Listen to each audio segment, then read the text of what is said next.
tall jerk.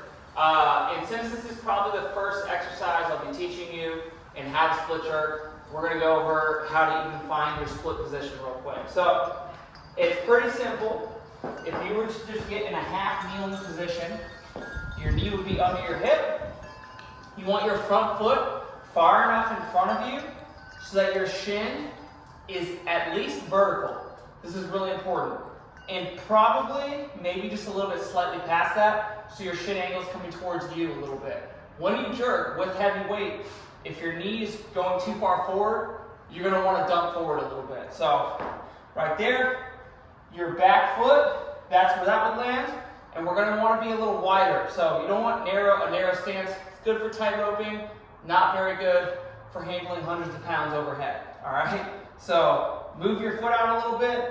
Move this foot out a little bit.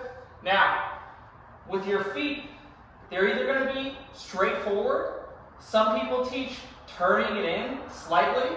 Honestly, in the beginning, just find wherever your feet land works for you is good. The only thing that we really want to try to avoid is having the feet turned out when we land in the split jerk. So if you were to stand up in this position, nice and wide, there's a slight bend in the back knee. The shin is, like I said, vertical, or at least pointing towards you a little bit. You're evenly balanced on both feet. And if I had the bar in my hand, the bar would be balanced right over my hips. Okay? Now, with the tall jerk, you're going to start with the barbell right on the top of your head. Grip width varies, but obviously wider than your shoulders. Kind of where you would push press or press from, start with that. And we can play around with wider and narrower from there. And then from here, you're just going to slide into a split. So your back foot will slide back, and your front foot will kind of lift, stomp a little bit. So we're here, you push yourself under the bar,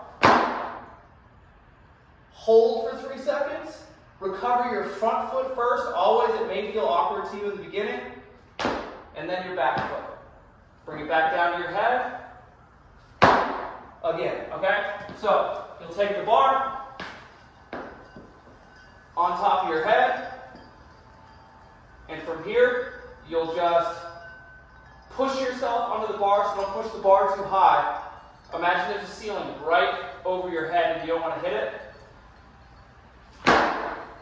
1, 2, 3. Again.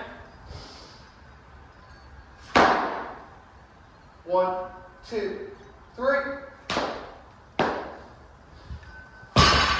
Always make sure you're maximally pushing up into the weight as if there is way more weight on the bar than there actually is. It's a good habit to be in. When you're handling a lot of weight, you never want bent elbows because it's going to come down. We want nice solid structure, joint stacked on top of joint. Try to keep your core tight as well, and that's the tall jerk.